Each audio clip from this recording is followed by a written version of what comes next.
예배 시간 가까워졌습니다. 모두 간절한 마음으로 오늘 예배 시작하도록 하겠습니다. 왕이신 나의 하나님, 정말 감사를 드립니다.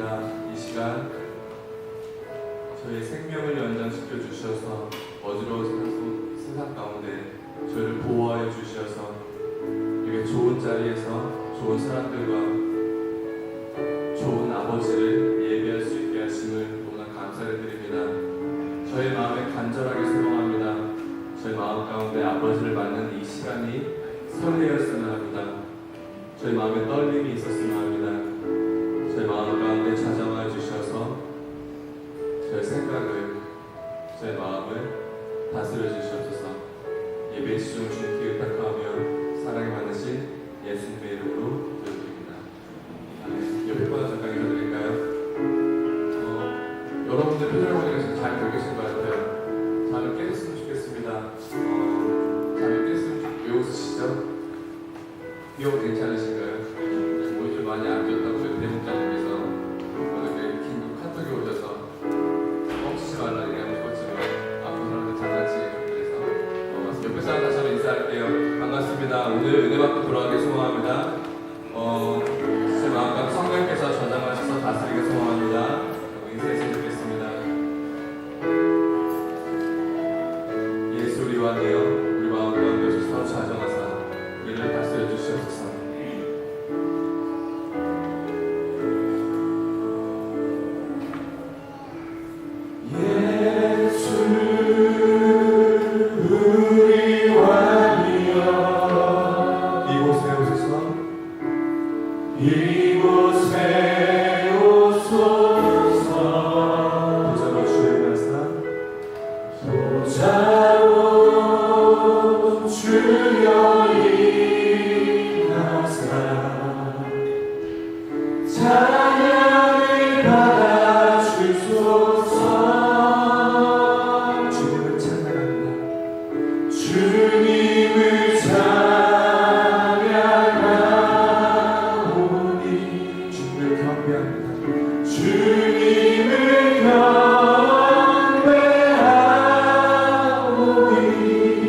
왕이신 예수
주의 두 발을 씻기며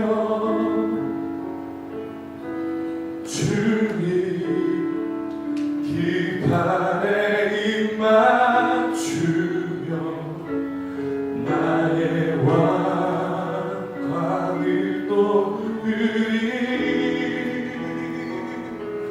주의 옷자락 만지며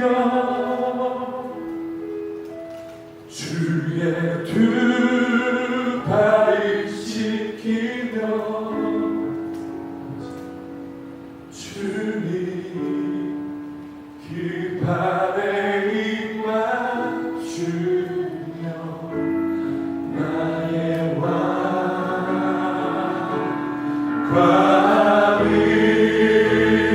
놓으리.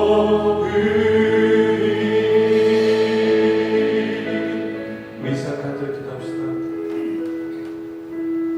여러분 마음 가운데 주의 옷자락을 만질 마음이 그런 갈급함이 있으십니까? 여러분 마음 가운데 주 예수 그리스도의 두 발에 씻길 그런 경건함이 있으십니까? 시간 간절히 기도합시다. 아버지께서 내 발을 씻으셨고 내 죄악을 모두 씻으셨습니다. 이제는 제가 아버지께서 그 고난의 길을 걸으셨던 그래서 발이 피나고 멍들었던 그 발을 내가 이제는 씻겨드리겠습니다. 아버지 혼자 외롭게 걸어가지 않게 하겠습니다. 아버지 옆에서 아버지의 옷자락을 붙들며 그 고난의 길을, 그 십자가의 길을, 하지만 그 영광의 길을 따라가는 정말 예쁜 주의 자녀 되겠습니다. 이 시간 간절히 기도드리겠습니다. 그리고 예배를 위해서 말씀 전하시는 홍주석 담임 목사님과 사역하시는 저희 성철민 목사님, 그리고 박유시 목사님을 위하여서, 세학교회를 위하여서, 그리고 나 자신을 위하여서 정말 간절하게 기도드리겠습니다. 기도하시겠습니다.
하나님께서 주신 말씀 그대로 행하지 못하고 저희가 하고 싶은 대로 살며 지은 데들이 있음을 고백합니다.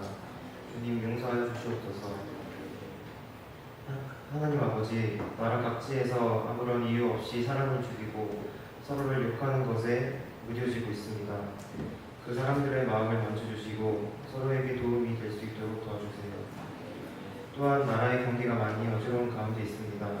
얼른 회복돼서 사람들의 불평, 불만을 줄어들고 서로에게 도움이 될 수 있도록 도와주세요. 교회 또한 여러 곳에서 비난하는 목소리가 들리고 있습니다. 하나님을 섬기는 명목으로 사람들을 이용하려는 자들이 있다면 그들의 마음을 고쳐주시고 오로지 하나님을 전하는 데 힘쓸 수 있도록 도와주세요. 저희 세안교회를 위해 기도합니다. 저희 교회의 비전인 12-7300의 비전을 이룰 수 있도록 도와주시고 각자 가지고 있는 기도 제목 다 이룰 수 있도록 도와주세요. 또한 언제나 교인들을 위해 기도하시고 말씀 전해주시는 홍종철 담임 목사님의 건강 허락해주시고 그 가정 또한 지켜주세요. 현재 선교지 상황이 좋지 않음으로 인해 선교사님의 사역이 힘들어지고 있습니다. 얼른 선교 상황이 나아져서 선교사님의 사역이 빛을 볼 수 있도록 해주시고 선교사님과 그 가정의 건강 허락해주세요. 또한 교회 여러 분야에서 사역하시는 부목사님과 전도사님의 건강과 그 가정의 건강도 허락해 주시사 언제나 교회에 큰 힘이 될 수 있도록 도와주세요. 이 시간 홍총재 담임 목사님께서 말씀 전해주실 때에 성령을 내려주시고 목사님께 더 큰 능력과 힘없는 은혜, 축복을 주시옵소서. 또한 듣는 성도들의 귀를 열게 하시고 말씀에 집중하는 은혜의 시간 되게 하여 주시옵소서. 이 모든 말씀 살아계신 우리 구주 예수 그리스도 이름으로 기도드립니다.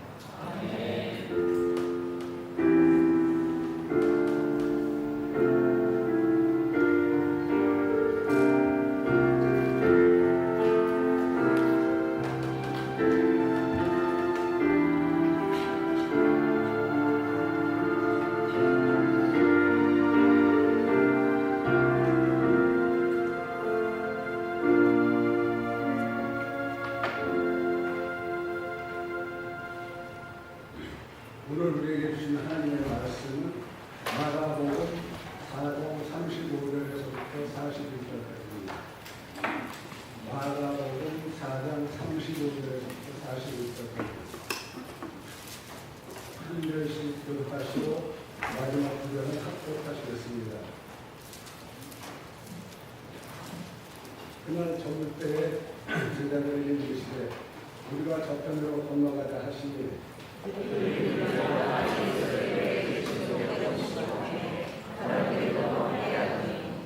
큰 광풍이 일어나며 물결이 배에 부딪혀 들어와 배에 가득하게 되었더라.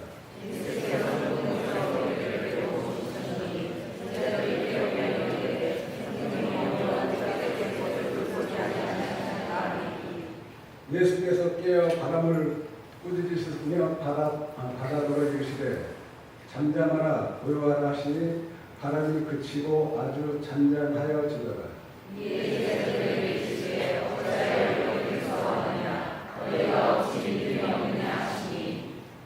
합독하시겠습니다. 그들이 심히 두려워하여 서로 말하되 그가 누구기에 바람과 바다도 순종한다 하였더라. 아멘. 이 시간 사람 성가대 찬양 드리면서 준비하신 예물을 하나님께 올려드리겠습니다.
나오셔서 세계적인 kun들촌 담임 목사님께서 나오셔서 주님을 위해 축복해 주시고 우리가 믿음이 있느냐라는 제목으로 말씀 전하시겠습니다. 많은 분들 받으시기 바랍니다.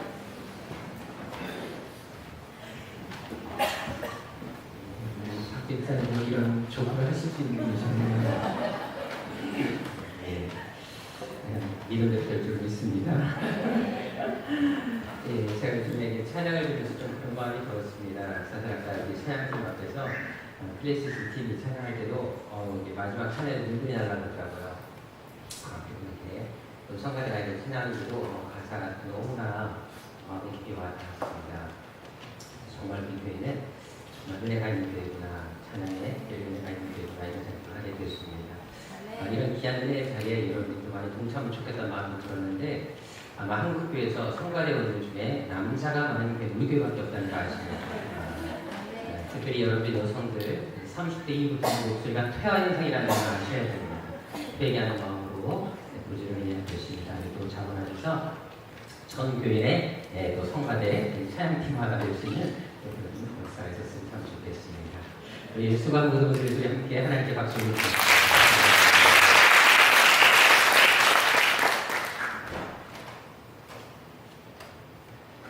기도 제목 되신 분들뿐만 제가 받아드리겠습니다. 하나님의 은혜로 황예은 건강으로 지켜주신 주님 감사합니다. 믿음, 건강체, 충만한 삶으로 축복하옵소서. 우리 김용호 권사님, 범사에 감사드립니다. 우리 김정원 선생님, 진실하고 담대하게 나갈 수 있도록 주님께 기도 부탁드립니다. 운명으로 드리셨습니다. 한 주간도 기쁨과 평강 주신 주님께 감사드립니다. 이종영, 박선수 도와주셨습니다. 이에 주님은 하나님과 항상 함께하는 삶 살게 해주세요. 영한 형제를 하나님의 귀한 아들로 삼아주시고 육의 건강은 부모님의 자녀로 살아가게 하시는 하나님 감사합니다. 내년 생일까지도 영육의 건강을 주님께 맡겨드립니다.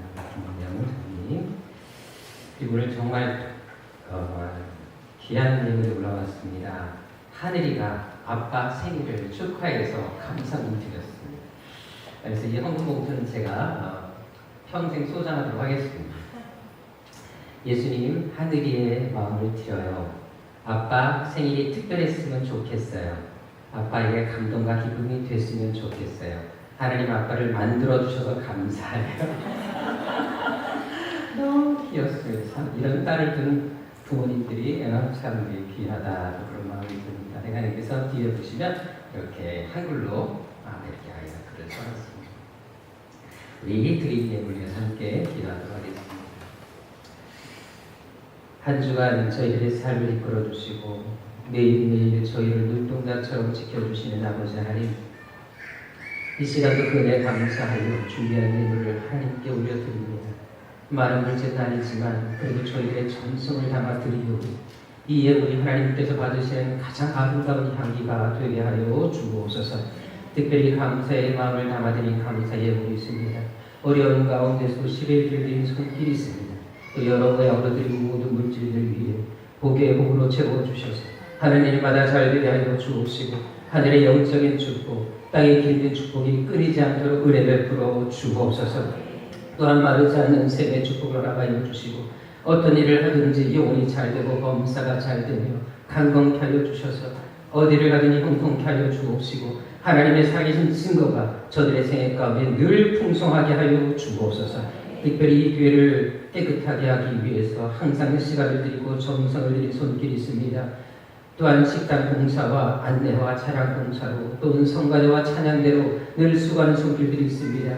그들 한 사람 한 사람 위에 주님이 크신 은혜로 함께하여 주셔서 어디를 가든지 주님께서 늘 방패와 능력이 되어 주옵시고 질병이나 물질로 인해서 변당하지 않게 하여 주옵시고 들어가도 볼받고 나가도 볼받게 하여 주셔서 평생 동안 복받는 인생, 간증하는 인생이 되게 하여 주옵소서. 존귀하신 예수님의 이름으로 축복하며 기도드립니다.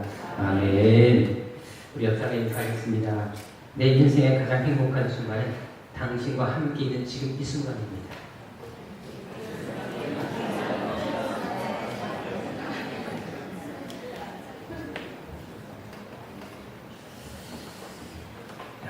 정말이시죠? 예. 함께 인사드리겠습니다. 하나님은 여러분들 놀라운 계획을 가지고 계십니다. 네. 이스라엘에 선지서를 가게 되면 사람들이 반드시 가는 곳이 한 곳이 있습니다. 그곳이 바로 갈릴리 호수입니다. 왜냐하면 예수님께서 거기서 주 무대로 살았기 때문에 많은 사람들이 그곳에 꼭 방문을 하곤 합니다. 저도 대학교를 졸업하고 나서 이제 성지순례를 갔을 때 가장 먼저 갔던 곳이 갈릴리 호수였습니다. 그때는 제가 이제 우리 학생들, 특별히 학교 후배들과 함께 한 팀이 구성이 되어서 이제 가게 되었는데요. 제가 이제 나이도 좀 많았고 학번도 제일 빨랐기 때문에 제가 할 수 없이 팀장을 맡게 됐습니다. 근데 원래 우리가 가지고 있었던 계획은 이제 그 갈릴리 호수를 이제 배를 타고 한번 좀 건너는 것이었습니다. 그래서 배를 타고 건너가서 건너가면 그 식당이 하나 있습니다. 그래서 베드로 물고기라는 것이 있는데 그 물고기를 먹고 조금 좀 쉬었다가 다시 돌아오는 것이었습니다. 근데 이제 후배 한 명이 갑자기 그러는 거예요. 팀장님, 우리가 어차피 이렇게 갈릴리 호수까지 왔는데 예수님께서 걸으셨던 갈릴리 호수를 한 바퀴 다 돌면 어떻겠습니까? 라고 얘기를 하는 거예요. 그러면서 이왕 걷는 거 더 운치게 걷기 위해서 한번 자전거를 타고 한 바퀴를 쫙 돌았으면 좋겠습니다. 라고 건의를 했습니다. 그러니까 나머지 모든 이제 팀원들이 다 괜찮겠다라고 얘기를 했습니다. 근데 우리 팀원들 중에 자매가 한 사람이 있었는데 신입생이었습니다. 근데 그 신입생 자매가 근데 저 어떡하죠? 전 자전거를 못 타요. 라고 얘기를 했습니다. 그러니까 이제 다른 형제들이 걱정 말라. 우리가 다 태워주겠다라고 아주 자신있게 말을 하고서는 그리고서 이제 자전거를 이제 렌트해서 배에다가 자전거를 싣고 이제 갈릴리 호수를 건너가게 됐습니다. 역시 그 경관이 참 아름다웠습니다. 그래서 이제 건너가서 드디어 우리 스케줄대로 밥을 먹고 본격적으로 이제 자전거를 타고 한 바퀴를 돌게 됐습니다. 그런데 얼마 가지 않아서 다들 시험에 들기 시작했습니다. 나중에 한 사실인데 여러분들 갈릴리 호수의 면적이 얼마인 줄 아십니까? 170제곱킬로미터. 이해가 잘 안 가시나요? 도로 길이만 62.2km. 뭣도 모르고 자전거를 타고 그 62.2km를 돌자고 하는 것입니다. 더구나 여러분 갈릴리 호수가 이렇게 평평한 곳이 아니에요. 가보시 알겠지만 이 갈릴리 호수 자체가 해수면보다 200m 아래에 있습니다. 그래서 굴곡이 되게 심하고요. 경사도 많고 오르락 내리막 하는 일이 참 많습니다. 거기다가 놀라운 것은 이스라엘의 자전거는 기아가 전혀 없는 그냥 평범한 자전거들밖에 없다는 것입니다. 다들 30분도 못 가서 곳곳마다 4명의 탄식 소리가 들려오기 시작했어요. 문제는 그 후배 여자를 누가 태우냐는 것입니다.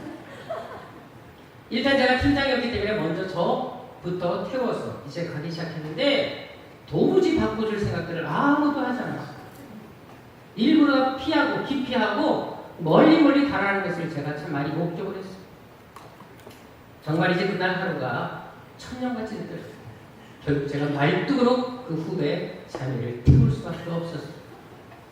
저는 그래서 지금도 자전거를 탈 때마다 여자를 태우는 것에 대한 트라우마가 있어요. 그래서 자전거를 사게 되면 제일 먼저 뒤에 앉아부터 없애버려요. 결국 얼마 가지 못해서 다들 나가고 말았습니다. 한 바퀴는커녕 5분의 1도 돌지 못하고 다들 길거리에 주저앉아서 어떻게 하면 좋겠냐고 그래가지고 지나가는 차들을 잡기 시작했어요. 다행히 좀 큰 트럭이 세워주셔가지고 그 트럭 뒤에다가 자전거를 다 싣고 구석에 처박혀서 진칸에 저희도 또 올라타가지고 간신히 돌아올 수가 있었습니다. 그래도 비록 힘들긴 했지만 여러분들 갈릴리 호수를 한번 쭉 돌아보는 것도 정말 운치가 있습니다. 물론 자전거는 타면 절대 안 됩니다. 하지만 여러분들 갈릴리 호수가 아까 말씀드린 것처럼 해수면보다 많이 낮기 때문에 문제는 갑작스런 이상기류가 생겼을 때 해오리바람 같은 큰 태풍이 일곤 했다라는 것입니다. 근데 이 돌풍은 그 누구도 예상하지 못했기 때문에 갈릴리에 살고 있는 어부들조차도 이 돌풍에 대해서는 다들 두려워하고 있었다는 것입니다. 실제로 당시 기록에 보게 되면 이 갈릴리 호수에 일하는 돌풍에 대해서 이렇게 표현하고 있습니다. 돌풍이 불 때면 검은 불이 하늘을 덮었다. 천둥 번개가 계속 일어났다. 엄청난 폭우가 쏟아졌다. 그리고 해오리 바람이 강하게 불었다라고 나와 있습니다. 그래서 이 태풍을 만나게 된 모든 배들이 거의 다 전복될 수밖에 없었다고 합니다. 그런데 오늘 본문에 보시죠. 제자들이 타고 가는 배가 바로 이 돌풍을 만난 것을 찾아볼 수가 있습니다. 전혀 예상하지 않았던 갑작스러운 돌풍이었기 때문에 어부 출신인 제자들 역시도 두려움에 떨 수밖에 없었다는 것입니다. 38절에 보십시오. 이 태풍 앞에서 제자들이 어떤 생각을 갖고 있습니까? 죽음을 생각할 정도로 두려움에 떨었던 것을 찾아볼 수 있습니다. 심지어 37절에 보게 되면 배가 어느 지역에까지 이르게 되었습니다. 물이 가득 차서 배가 침몰하게 되는 상황에 있었던 것을 찾아볼 수 있습니다. 원어 성경에 보게 되면 이 물이 찬 정도가 어느 정도냐면 거의 다른 물이 들어올 수 없을 정도까지 꽉 찬 상태를 얘기하는 것을 찾아볼 수 있습니다. 그만큼 위급했다는 것입니다. 그래서 제자들은 심히 떨고 두려움에 사로잡힐 수밖에 없었다는 것입니다. 자, 그런데 이 와중에 예수님께서 어떤 행동을 하고 계십니까? 주무시고 있었다라고 얘기를 하고 있습니다. 우리 큐티책 묵상 리드책에 보게 되면 제가 이 부분에 대해서 리드 묵상법에 대한 설명을 하면서 올려놓은 것을 찾아볼 수가 있습니다. 특별히 오늘 본문을 예를 들어서 제가 설명하고 있는데요. 그런데 거기에서 강조하는 것이 무엇입니까? 예수님이 이 와중에 주무시고 계셨는가 하는 문제입니다. 먼저 38절을 가지고 보십시오. 여기 보게 되면 예수님께서 주무시고 계셨던 장소가 나온 것을 찾아볼 수 있습니다. 어디라고요? 고물이라고 나와 있습니다. 배 뒤편이라고 나와 있습니다. 이곳은 여러분들 잠시 선원들이 쉴 수 있는 공간을 말합니다. 그런데 이곳은 칸막이가 있는 것이 아니었습니다. 그렇다고 지붕이 있는 것도 아니었습니다. 오픈된 장소였습니다. 그렇다고 생각해 보십시오. 아무리 잠이 깊이 들고 무뎌도 그렇지 지금 배에 물이 들이차고 있습니다. 사람들이 소리 지릅니다. 호가 쏟아집니다. 천둥 번개가 치고 있습니다. 자, 이런 상황에서 잠을 잘 수 있을까요? 어떤 분은 그런 말씀을 하더라고요. 예수님께서는 워낙 피곤하셨기 때문에 이 태풍 속에도 잠을 주무실 수 있었다. 심지어 어떤 분은 그런 말씀을 하는 거 들어봤습니다. 예수님은 어떤 상황에도 워낙 평안을 유지하셨기 때문에 물에 둥둥 떠서 잠을 주무셨다. 물에 떠서 잠을 주무셔 보십시오. 말이 됩니까? 아무리 피곤해도 이것은 있을 수 없는 거죠. 우리 딸이 아주 어릴 때였습니다. 아이가 새벽 2-3시까지 잠을 안 자고 돌아다니고 있는데 근데 저랑 함께 살고 있는 한 여자분이 있습니다. 원래 이분은 요즘 좀 예민해서 그렇지만 결혼 초기만 하더라도 한 번 잠이 들면 입신 상태에 빠지게 됐어요. 그래서 어부가도 모르는 정도까지 잠을 깊이 자는 그런 분이십니다. 근데 애가 하도 심심해하길래 갑자기 저에게 장난기가 발동을 하더라고요. 그래가지고 제가 우리 딸 아이한테 물컵에다가 물을 담아서 이렇게 주었어요. 그리고는 이제 그 주무시고 계신 분은 얼굴 쪽에 가서 부으라고 자꾸 신용을 이렇게 해줬더니 정말 주저앉아서 확 먹어버리더라고요. 여러분 이상하게 저를 쳐다보지 마시고 요즘은 그런 행동 안 합니다. 근데 여러분 어떻게 됐을까요? 그렇게 깊이 자던 그분이 놀라서 버릇 떠들어요. 여러분들 아무리 깊이 잠이 들었다 할지라도 사람이 물을 부면 일어나게 되어 있습니다. 그렇다면 예수님은 어땠을까? 지금 예수님이 타신 배는 타이타닉까지 큰 배가 아니고 침실 있는 것도 아니었습니다. 단층짜리 노조던 배였습니다. 지금 배가 심하게 흔들리고 태풍으로 인해서 배가 막 요동치고 있는데 그리고 물이 들이치고 있는데 천둥 번개가 치고 지금 폭우가 얼굴 위에 온몸에 쏟아지고 있는데 어떻게 여러분들 잠을 주무실 수가 있겠어요? 당연히 지금 예수님은 지금 바닷물에 대해서 여러분들 예수의 몸으로 바닷물이 끼어지고 있는 상태였다는 사실을 아셔야 돼요. 결국 예수님은 주무실 수가 없었습니다. 아니 주무시지 않았다는 거죠. 그렇다면 왜 주무시지 않았다? 왜 이렇게 계속 누워만 계셨을까? 왜 일어나지 않고 주무시는 척을 했겠습니까? 먼저 그 이유를 알기 위해서는 이 사건 이전에 제자들이 경험했던 사건들을 살펴볼 필요가 있습니다. 자, 우리 마가복음 1장으로 가보도록 하겠습니다. 마가복음 1장 23절을 보십시오. 거기서 예수님께서 어떤 행동을 하십니까? 어떤 이적을 베푸십니까? 회당에 귀신 들린 자를 치유하시는 역사를 보여주십니다. 또 1장 3절에 보십시오. 베드로의 장모의 열병을 고치십니다. 또 32절에 보게 되면 수많은 병자들, 모든 병자와 귀신 들린 자를 고치십니다. 34절에 보게 되면 각종 병든 자를 고치는 것을 찾아볼 수가 있습니다. 더구나 이 장에서는 전혀 움직일 수 없었던 중풍병자까지 그 자리에서 일으키시는 것을 찾아볼 수가 있습니다. 즉 제자들은 풍랑을 만나기 전에 이미 예수님을 통해 수많은 기적을 목격했다는 사실을 알 필요가 있습니다. 그래서 주님은 지금 제자들에게 많은 능력을 보여주셨기 때문에 당신과 함께 있으면 어떤 문제라도 쉽게 해결될 수 있고 어떤 문제도 문제가 되지 않는다는 것을 이미 보여주셨다는 것입니다. 다시 말해서 예수님께서는 이미 그런 모든 능력을 제자들에게 경험시켜 주셨기 때문에 이 풍랑 앞에서도 제자들이 요동하기보다는 주님을 전적으로 신뢰하며 믿음의 모습을 보여주시기를 원했던 것을 알 수 있다는 것입니다. 그래서 예수님은 지금 제자들이 어떻게 행동하시는 것을 보시기 위해서 일부러 침묵하시고 주무시는 척을 하셨다는 것입니다. 그것은 예수님의 공생의 사건을 통해서 찾아볼 수가 있습니다. 여러분 예수님께서 공생의 사역 동안에 제자들에게 계속해서 강조했던 것이 무엇인 줄 아십니까? 그것은 바로 너에게 믿음이 있느냐 바로 이 문제였습니다. 우리 마태복음을 한번 가보도록 하겠습니다. 특별히 마태복음 6장에 보게 되면 30절에 보게 되면 예수께서 산상수훈을 가르치실 때 어떤 문제를 말씀하십니까? 산상수훈에서도 믿음의 적응에 대해서 30절에 보게 되면 얘기하는 것을 찾아볼 수가 있습니다. 더구나 14장으로 가보도록 하겠습니다. 14장 31절에 보게 되면 물 위를 걷다가 베드로가 물에 빠지는 사건이 나오는데 그때도 예수께서 하신 말씀이 무엇입니까? 믿음의 적은 자여 왜 의심하였느냐? 바로 믿음의 문제를 거론하십니다. 16장으로 가보도록 하겠습니다. 16장 8절에 보십시오. 떡을 놓고 온 것 때문에 고민하는 자들이 향해서도 어떤 것을 말씀하십니까? 믿음이 적은 자들아 어찌 떡이 없어서 서로 의논하느냐? 바로 믿음의 문제를 이야기하는 것을 찾을 수 있다는 것입니다. 17장으로 가보도록 하겠습니다. 17장 17절 20절에 보게 되면 변화산 아래 귀신 들린 아이를 고칠 때도 역시 강조했던 것이 무엇입니까? 바로 믿음의 문제였습니다. 믿음이 없고 패역한 세대여 내가 얼마나 너희와 함께 있으며 얼마나 너희에게 참으리요 일세 너희 믿음이 적은 까닭이니라 라고 말씀하는 것을 찾아볼 수가 있습니다. 이제 21장으로 가보도록 하겠습니다. 21장 21절에 보게 되면 무화과 나무를 저주할 때도 역시 강조한 것이 무엇입니까? 믿음이 있고 신지 않냐면 이 나무 무화과 나무에 대한 이런 할 뿐만 아니라 이 산더러 들려 바다에 던져 해도 될 것이다 라고 얘기를 하십니다. 바로 또 믿음의 문제를 거론하는 것을 찾아볼 수 있다는 거죠. 한마디로 예수님의 공생애 동안 제자들이 계속해서 강조했던 것이 바로 이 믿음의 문제였습니다. 그리고 정말 믿음으로 살기를 원하고 또 원하셨던 것을 찾아볼 수 있다는 것입니다. 따라서 오늘 본문에서 예수님께서 중요한 것은 지금 풍랑을 만나느냐 안 만나느냐 풍랑 앞에 죽게 되느냐 안 죽게 되느냐 이것이 중요한 것이 아니었다는 것입니다. 너희가 이 풍랑 앞에서도 믿음을 가지고 있느냐 믿음으로 이 풍랑을 맞서 있느냐 이것을 주님이 보기를 원하셨다는 사실이에요. 하지만 오늘 본문에 보십시오. 제자들은 어떤 모습을 보이고 있습니다. 이 풍랑 앞에서 믿음으로 맞서고 있습니다. 수많은 기적을 이미 목격했음에도 불구하고 이 풍랑 앞에서 그들이 보인 모습을 보라는 것입니다. 오히려 두려움에 떨고 있습니다.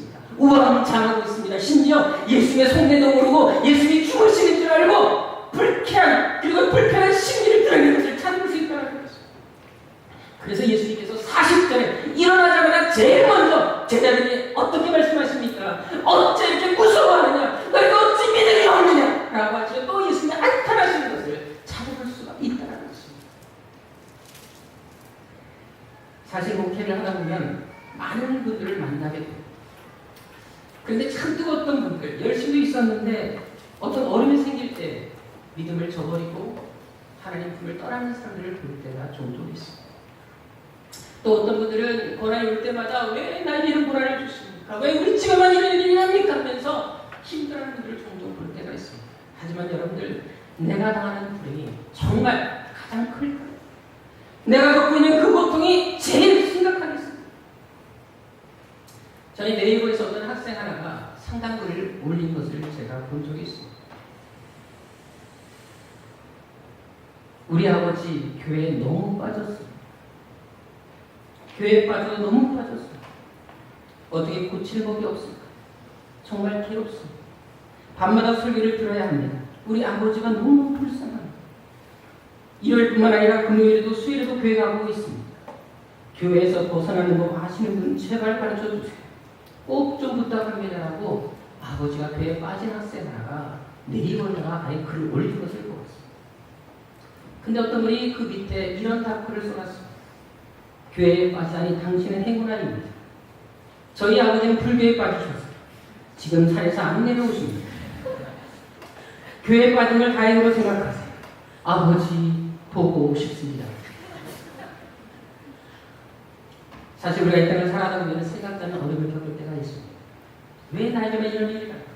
왜 다른 사람들은 멀쩡하고 괜찮은데 왜 나이 들면 이렇게 아프고 힘든 일이 날까? 속상하고 아플 때가 있다는 것입니다. 사실 여러분이 아시다시피 어저께 제가 대구에서 집회를 하고 돌아왔습니다. 어제 오후 1시 30분부터 밤 9시 30분까지 저녁 시간 1시간을 지나고 풀로 강의를 했습니다. 사실 좀 많이 피곤하기도 했어요. 그래서 주일 예배도 있고 그리고 빨리 와서 쉬고 싶은 마음에 좀 속도를 내서 올라오고 있었습니다. 근데 중부 내륙 고속도로를 지나고 있는데 갑자기 제 운전석 쪽 바퀴가 퍽 하는 모습을 하고 있어요. 그래도 괜찮겠지 하고 계속 달렸어요. 영동고속도로를 접어들어서 오고 있는데 갑자기 기름이 부족하다고 기름 경고등이 떴어요. 그래서 이제 우리 잘 아는 도평 자연휴게소 있지 않습니까? 거기에 가서 이제 기름도 넣어야 되겠다 싶어서 이제 거기 주유소에 멈췄습니다. 그리고 창문을 딱 내려서 이제 금액을 딱 얘기하는데 얼마를 넣어달라고 얘기를 하는데 갑자기 이상한 소리가 들려요. 삐 소리가 막 계속 나요. 내렸습니다. 중요한 건 여러분들 갑자기 타이어 바람이 빠지기 시작해요. 이제는 타이어, 공기압, 경고등이 시작했어요. 순식간에 운전석 쪽인 바퀴가 바람이 완전히 빠져버렸어요. 넓은 짧은 시간에 벌어진 일이어서 제가 되게 당황을 했어요. 일단 보험사에 연락을 하게 됐어요. 근데 거기서 얘기하더라고요. 제 차는 스페어 타이어가 없어요. 그래서 만약에 타이어가 찢어지면 견인을 해야 된다고 얘기를 하더라고요. 그때가 밤 12시였어요. 출동 서비스가 왔어요. 그리고 이제 타이어를 살펴보기 시작했어요. 중요한 것은 여러분들 그분이 타이어를 체크하면서 저도 놀라고 그분도 놀랐어요. 구멍이 제법 크게 났어요. 중부 내륙 고속도로에서 펑 하는 소리가 그때 펑크가 나는 것이었어요. 근데 놀라운 것은 휴게소에 들릴 때까지 그 바퀴에 바람이 전혀 빠지고 있지 않았다가 휴게소 주소에 도착하자마자 한순간에 바람이 다 빠져버리고 만 거죠. 만약 제가 고속도로를 달리다가 그때 제가 160 이상으로 달렸는데 만약 펑크가 났다면 어떻게 했을까요? 출장 서비스 오신 분도 그런 얘기를 하더라고요. 정말 큰일 날 뻔했습니다. 옷이 바뀐 것도 아니었어요. 바람을 넣은 만큼 바람이 빠져나갔죠. 그만큼 구멍이 제법 컸어요. 저는 지금까지 운전을 20년 넘게 왔는데요. 그렇게 타이어 바람이 한 번에 빠진 걸 본 적이 없어요. 정말 단 몇 초 만에 바람이 완전 싹 빠지고 있어요. 그만큼 펑크가 심했다는 거죠. 그런데도 고속도로 달릴 때는 전혀 이상이 없다가 휴게소 도착해서 기름을 넣으려고 하는 그 순간부터 바람이 싹 빠져버리고 말았다는 거죠. 이것은 정말 하나님이 하신 일이죠. 하나님의 은혜가 아니다. 아니 그것은 울 수 없었다. 그래서 저는 또 한 번 경험하는 거죠. 이처럼 우리가 살다 보면 때로는 전혀 예기치 않은 일을 겪을 수가 있어요. 열심히 죄를 감당함에도 불구하고 예기치 못한 어려움에 직면할 수가 있다는 거죠. 하지만 그래도 불구하고 그런 상황 속에서 우리 주님께서 우리에게 원하는 것이 무엇일까요? 과연 주님께서 우리가 어떻게 하기를 원하시겠습니까? 오늘 본문에서 보여준 것처럼 주님에게는 지금 얼마나 큰 고통을 당하고 있느냐, 얼마나 큰 풍랑을 만났느냐는 것이 중요한 것이 아니라는 것입니다. 오히려 어떤 사람이 온다 할지라도 심지어 오늘 본문처럼 인생의 큰 폭풍이 불어닥친다 할지라도 그 속에서도 과연 믿음으로 행할 수 있느냐, 풍랑까지도 믿음으로 감당할 수 있느냐, 이것을 보기를 원하신다는 것입니다. 저기 구리시에 가면 비카소 공개라는 교회가 있습니다. 거기서 저랑 좀 알고 지내는 최모라는 우리 선생님 한 분이 계십니다. 이분이 한 번은 시리아의 청년들과 함께 팀으로 구성해서 선교를 가셨다고 합니다. 근데 갔다 와서 보니 받은 은혜를 저에게 메일로 보내주셨는데, 여러분 알다시피 시리아는 거기도 역시 이슬람 국가예요. 시아파 성들이 있을 정도로 아주 여러분들 무슬림들이 간 그런 나라. 한 시골 마을에 가서 이제 전도 공연을 했다고 해요. 근데 보통 시골에서 공연하면 그래도 사람들이 이게 구경은 좀 하지만 그렇게 과격하게 행동하지 않는데, 공연 중에 돌이 날았다고 합니다. 그래서 청년 한 명이 다치기도 했다는 거죠. 그리고 공연이 끝나자마자 한 사람이 오더니 칼을 들고 오더라고요. 그러더니 목에 칼이 들이 되면서 여기서 만약 다른 사람들에게 예수를 영접시키면 죽여버리겠다는 걸 하더라고요. 이제 공연사를 계속해야 될지 고민에 빠졌습니다. 선교사님도 되게 난감했다는 거죠. 그런데 바로 다음날 한 청년이 찾아왔다는 거죠. 무슬림 청년이었어요. 25살 먹은 청년인데 이 청년이 와서 뭐라고 얘기한 줄 아십니까? 어제 공연을 보고 돌아갔다. 근데 잠을 자는데 꿈속에 어떤 분이 나타났다. 근데 그분이 손을 보여주고 발을 보여주는데 손에 발에 못 적으셨다. 그 사람 말이 내가 이 청년들이 전하는 그 예수도 알아보려고 했다. 그리고는 큰 식탁을 차려주시면서 나랑 함께 먹고 마시자. 내가 너를 초대하게 하시다. 이 분이 워낙 생생하고 직접 목격이기 때문에 이 청년이 깨자마자 이 집을 찾아온 것입니다. 그리고 사람 말이 내 눈으로 예수를 보았다. 나는 오늘부터 무슬림을 버리고 기독교로 개종하겠다고 말했습니다. 그리고 당신들이 가는 곳마다 복음을 전하는 데 동참하겠다고 말을 하더라는 거죠. 그래서 이 사건을 통해 선교사님과 선교 동참한 청년들이 정말 많은 위로와 은혜를 받았다고 합니다. 비록 큰 핍박이 있었고 아픔도 있었지만 하나님이 또 주시는 은혜가 있다는 것을 발견하고 한편으로 너무나 감사했다는 것입니다. 그래 여러분들, 예수 믿어도 고난이 사라지는 것이다. 오늘 본문의 제자들처럼 우리가 더 큰 풍랑을 만날 수가 있습니다. 더구나 지금 제자들을 보십시오. 누가 함께 있었습니까? 예수님과 함께 있었다는 것입니다. 예수님과 함께 있음에도 불구하고 더 큰 풍랑을 만났다는 것을 찾아볼 수 있다는 것입니다. 예수 잘 믿어도 고통당할 수 있고 병들 수 있고 어려움에 직면할 수 있다는 사실을 이 성경은 우리가 분명히 보여주고 있다는 것입니다. 하지만 이런 상황 속에서 주님이 우리에게 원하시는 것이 무엇이라? 오직 한 가지입니다. 바로 너에게 믿음을. 너희가 저를 믿음으로 이 어려움을 극복할 수 있느냐? 이것을 보기를 원하신다는 것입니다. 그래서 오늘 본문에도 보십시오. 예수님께서 하신 말씀이 무엇이라고? 너희가 믿음이 어찌 없냐? 제발 믿음대로 가자라고 말씀하고 계시는 것입니다. 왜? 지금 이 배를 타고 가자고 하신 분이 누구셨습니까? 35절을 보게 되면 예수님께서 먼저 타고 가자고 말씀하신 걸 찾아볼 수 있었습니다. 그렇다면 예수님이 이 풍랑이 이를 줄 모르셨겠습니까? 이미 알고 계셨습니다. 풍랑을 만날 줄 아셨지만 그럼에도 불구하고 가자고 말씀하십니다. 풍랑 속에 제들을 던져 넣으셨다는 것입니다. 그다음 생각해 보십시오. 예수님께 함께 가는 이 배가 과연 침몰할 수가 있겠습니까? 아무리 사는 풍랑일지라도 그 풍랑이 당장이라도 이 배를 삼키는 것처럼 달려든다 할지라도 예수님과 함께 있기 때문에 결코 이 배는 침몰하지 않는다는 사실입니다. 그래서 주님의 제자들이 바로 그 믿음을 갖기를 원하십니다. 그래서 우리도 마찬가지입니다. 주님은 지금도 우리가 그런 믿음 갖기를 원하십니다. 하나님이 우리를 위하신 누가 우리를 대적하리도 바로 이런 확신 속에 살기를 원하신다는 사실입니다. 어떤 산이 닿는다 할지 하늘이 잘 안 풀리고 원하는 꿈들이 다 무너져 내리고 심지어 병들어 내 몸이 약해지는 그 순간에도 오히려 갈수록 더 믿음에 굳게서는 여러분 되시길 주님으로 축원합니다. 하지만 제자들은 이 믿음에 거하는 것이 아니라 환경을 바라봅니다. 거친 파도를 바라보고 천둥번개를 바라보고 해오리 바람에 집중하고 말았다는 것입니다. 그래서 두려움에 사로잡혀버렸고 실패자가 되고 말았다는 것입니다. 만일 그때 그리 예수님과 함께 있는데 누가 우리를 대적하리요? 누가 우리를 해하리요? 이런 믿음이 있었다면 오히려 풍랑 속에서 하나님을 찬양하지 않았겠습니다. 따라서 우리가 어떤 인생 위기가 다가올 때마다 그래서 더욱더 믿음에 거하고 주님을 의지하는 것이 이렇게 중요하다는 것을 우리는 알아야 한다는 것입니다. 저희 극동방송에서 CCM 사양 사역자로 섬기시는 윤성 전사님의 간증을 들은 적이 있습니다. 이분이 태백에 집회하러 가서 이제 그곳에서 만나게 된 한 집사님의 이야기를 하셨는데, 이 집사님이 이제 스키샵을 운영한다고 하십니다. 한 20명 되는 직원을 데리고 스키샵을 운영하시는데 이제 손님을 태우기 위해서 직원 하나가 이제 갔다고 합니다. 근데 태워서 오다가 차가 전복되는 상황이 되었다고 합니다. 근데 마음이 아프게도 그 스객 중에 한 사람이 뭐 다른 사람도 다쳤지만 뇌를 다쳤어요. 식물인간이 되고 말았다고. 근데 문제는 운전자가 무면허 운전했다고.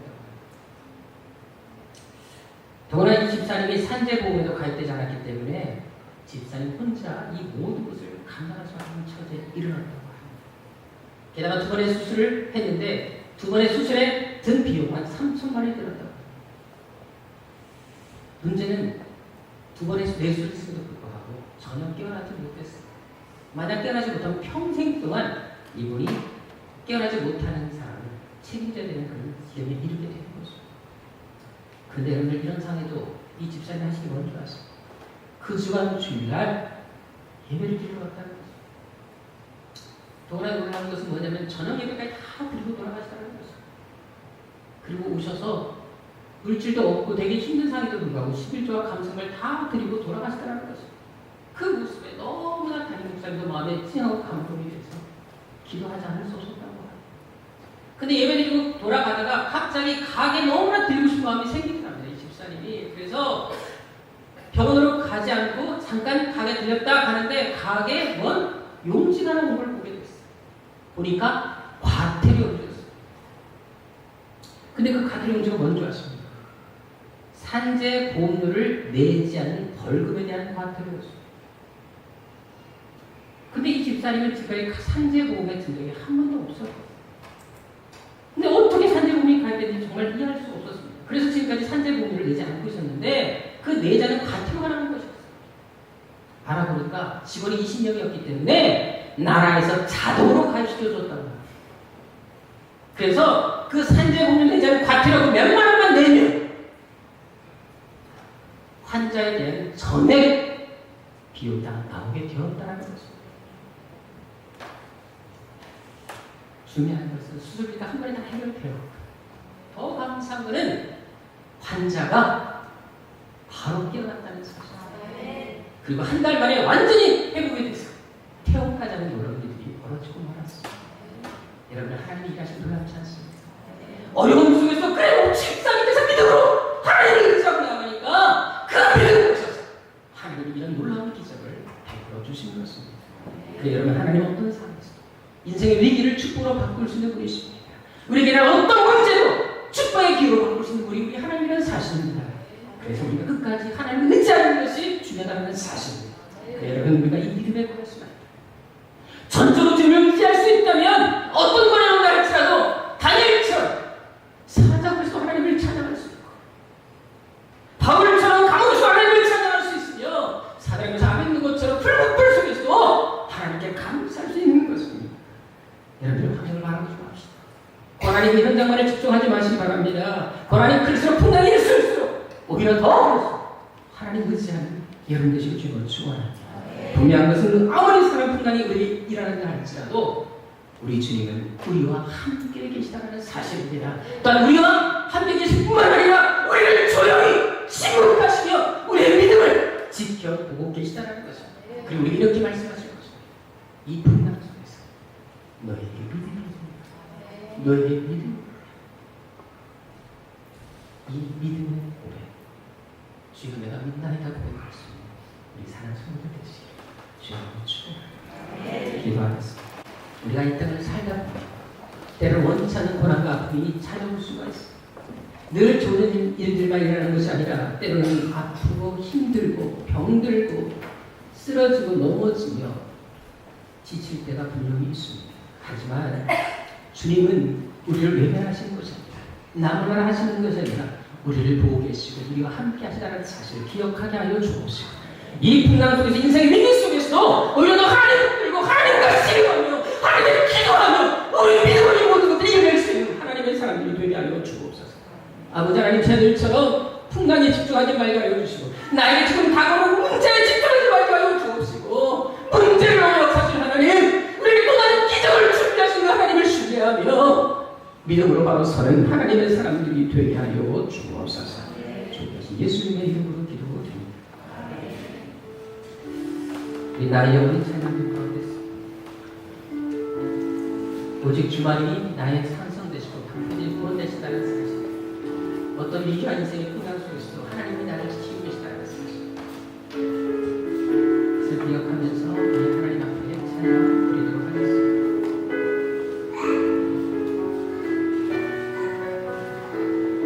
나의 영혼이 잠잠히 하나님만 바라보며 나의 영혼이 잠잠히 하나님만 바라며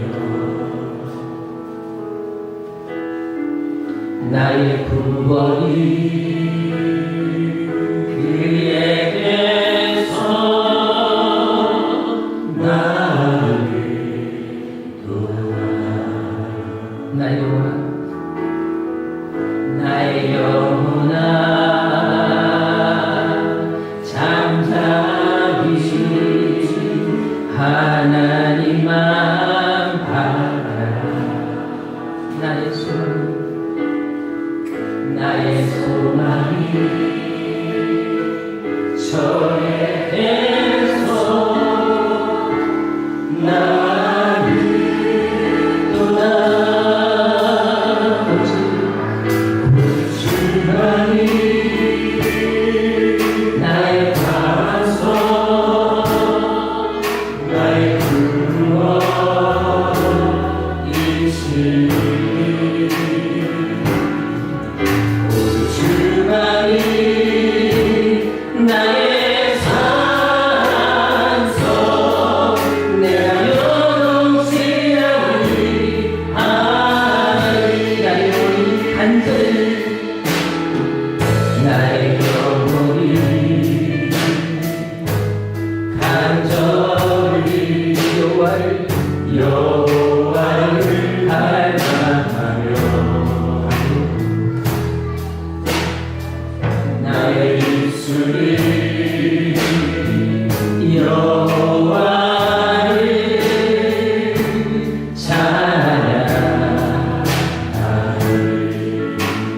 찬양하리 나의 영혼이 즐거이 여호와를 닮으리 나의 평생에 여호와를 송축하리 나의 평생이 여호와를 송축하리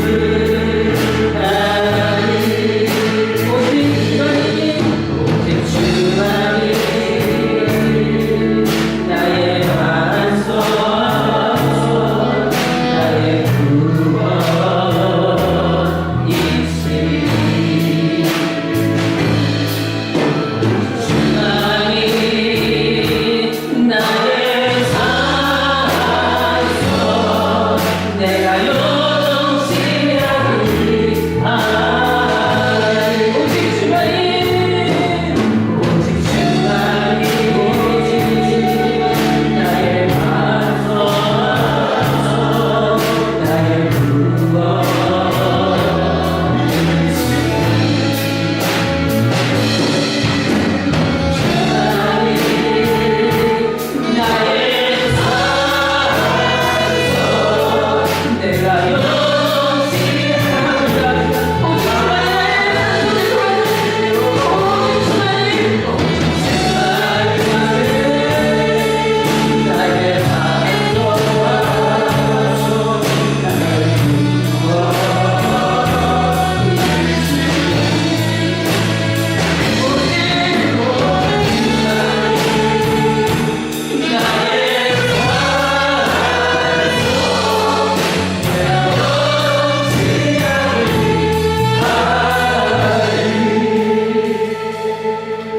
이 시간 우리 함께 하나님께 기도합시다.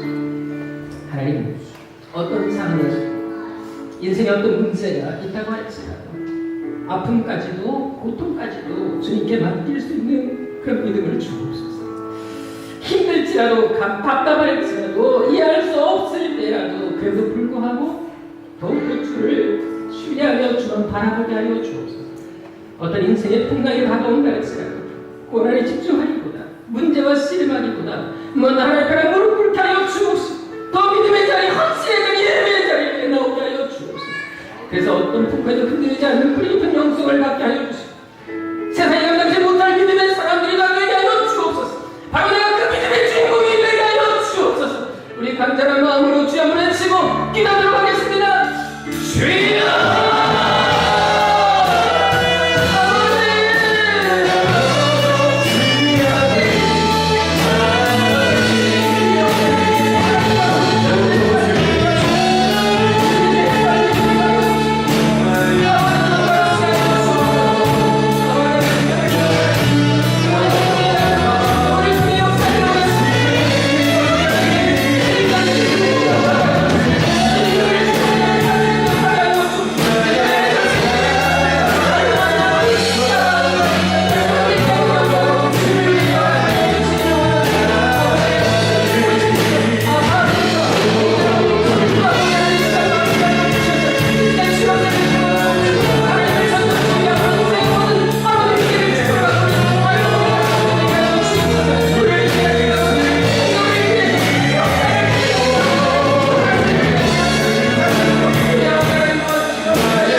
먼저 하나님 주신 이 교회가 이름처럼 온 세계를 향하는 교회, 세상의 향기가 되는 교회, 하나님의 기적을 보여주는 기적의 통로가 되게 하여 주옵소서. 또 우리가 기도하는 것처럼 12집 300의 비전 반드시 이루어지게 도와주옵시고 우리가 선교센터를 세워서 정말 분리 대책을 통하여 한국교회와 세계 선교를 감당하는 놀라운 역사를 일어나게 하여 주옵소서. 특별히 선교사님의 안전과 사역과 건강을 지켜주시고 우리가 원하는 선교사님, 특별히 이재한 선교사님을 통해 섬기는 땅에 악한 세력이 무너지고 수많은 영혼들이 죽게 되는 역사가 나타나게 하여 주옵소서.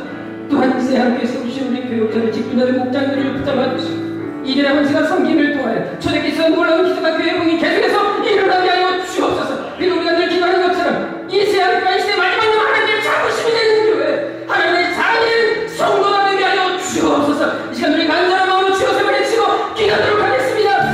주여!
우리 교회가 날마다 기도하는 제목이 있습니다. 12집 300의 놀라운 비전을 꿈꾸며 기도하고 있습니다. 아버지 하나님, 하지만 이 비전이 어떤 사람들에게 이루어지겠습니까? 아버지 하나님, 믿음의 사람, 어떤 인생의 좌절과 절망 가운데서도 정말 하나님 한 분 바라보고 살아가는 그 믿음의 사람들을 통해 일으키지 않으시겠습니까? 아버지, 그 믿음의 한 사람의 내가 되게 하여 주옵소서. 정말 날마다 쓰러져 넘어지는 사람들이 아니라 조금만 풍랑에도 쉽게 좌절하는 사람들이 아니라 오히려 풍랑이 올 때마다 그 풍랑과 맞서 싸울 수 있는 풍랑은 내게로 하는 주님이 있다고 고백할 수 있는, 하나님은 나를 위하여 누가 우리를 대적하려 고백할 수 있는 그 믿음의 사람들이 우리 성도들 다 되게 하여 주옵소서. 그래서 하나님의 자존심을, 하나님의 자존심을 지켜내는 성도 다 되게 하여 주옵소서. 두 손 들어 간절히 비워주옵소서. 우리의 생명 되시는 모든 것 되신 우리 주 예수 그리스도를 우리를 더 위대하고 놀라운 교회를 가지고 계신 우리 아버지 하나님 지금까지 살아갔습니다. 우리 마음과 그 하나님의 뜨거운 목적과 계획과 사랑을 해주신 성령님의 강한 것을 돌았습니다. 인생의 어떤 좌절과 풍랑과 위기 속에서 주님 붙들기를 원하며 믿음으로 살기를 원하는 여기 모인 당신의 거룩한 백성들 머리머리 지금도 성령 현장에서 눈물 뿌리며 피를 뿌리며 수고하시는 성도님들의 가정과 사역과 그리고 이 재단 가운데 이제부터 영원토록 함께 하시기를